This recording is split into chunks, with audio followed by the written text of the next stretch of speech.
काँग्रेसचे माजी आमदार असे बोलतात की नगरपालिकेची श्वेतपत्रिका काढावी, मुख्यमंत्र्यांनी जी येऊन राहिले पुतळ्याच्या उद्घाटनाला ते ब्रांच पुतळे असण्यात असणार पाहिजे. काय मत आहे तुमचं त्याबद्दल? बुलढाणा शहरात होणारे महापुरुषांचे सगळी स्मारकं याच्यापैकी बऱ्यापैकी पुतळे हे ब्रॉन्झचे आहेत आणि काही पुतळे हे फायबरचे आहे. फायबरचंही लाईफ 100 वर्षापेक्षा कमी नाही. महाराष्ट्रात कमान 80% पुतळे हे फायबरचेच आहे.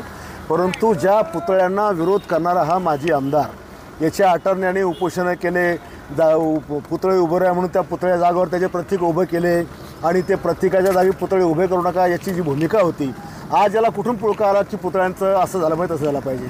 हा तर निजामांची वैचारिक अवलादी ही या पुतळ्यांना विरोध करणारी होती. आज हा कुठल्या तोंडाने सांगतो. आणि नगरपालिकेत विकास झाला आणि नगरपालिकेत भ्रष्टाचार झाला, शहरात विकास झाला आणि अरे 5 वर्षात एक काम तरी केलं का? आज बुलढाणा शहरामध्ये जे लोकांना दिसतंय, तुला तर दिसणारच नाही विकास, कारण तुला तर विकास म्हणजे या आमदाराचा काही संबंधच नाही आहे. हा दिल्ली, बिहार, राजस्थान, गुजरात इकडे आमदारकी भेटल्यात फिरणारा हा माणूस आहे. त्याच्यामुळे आज बुलढाणाकर सांगतात विकास काय. आणि मग विकास नसेल तर तू राह उभा नगर निवडणुकीमध्ये, बुलढाणेकर दाखवून देतील तुला काय काम केलं आणि आम्ही काय काम केलं. त्याला श्वेतपत्रिका काढायचं तर मीच बोलवतोय, सगळी काँग्रेसवाले बोलवत, एकटा आहे तुम्ही, दाखवतो तुम्हाला किती कामं केलं आणि काय केलं, तुम्ही काय केलं. तर मुख्यमंत्र्यांचं स्वागत आहे. जेव्हा महापुरुषांच्या स्मृती जोपासण्याचा विषय येतो त्यावेळेस ती अत्यंत आनंदाची बाब असते. मात्र त्यासोबतच मुख्यमंत्र्यांनी बुलढाणा शहराच्या विकासाची श्वेतपत्रिका ही जाहीर करावी. नगरपालिकेचा भ्रष्ट कारभार आणि मूलभूत नागरिकांच्या समस्येकडे पालिकेने वारंवार दुर्लक्ष केलेलं आहे.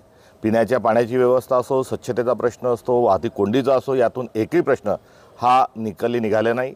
राजा उदार झाला आणि हाती भोपळा लागला अशी परिस्थिती बुलढाणा शहराची आहे. त्यामुळे हा पोकळ जो विकास आहे या संदर्भामध्ये एक श्वेतपत्रिका ही शासनाने काढावी ही आमची मागणी आहे. आणि सोबतच महापुरुषांचे पुतळे जे आहेत हे भरीव असले पाहिजे, ब्रांच असले पाहिजे, असेच पुतळे बसवण्याची महाराष्ट्रात परंपरा आहे. त्यामुळे त्यांनी सगळे जे पुतळ्यांचे उद्घाटन करून जात असतील त्यातील जे पुतळे ब्रांचचे नसतील त्या पुतळ्यांना ब्रांचच्या करण्याच्या अनुषंगानं या ठिकाणी घोषणाच नव्हे तर तरतूद करून जावी अशी आमची मागणी.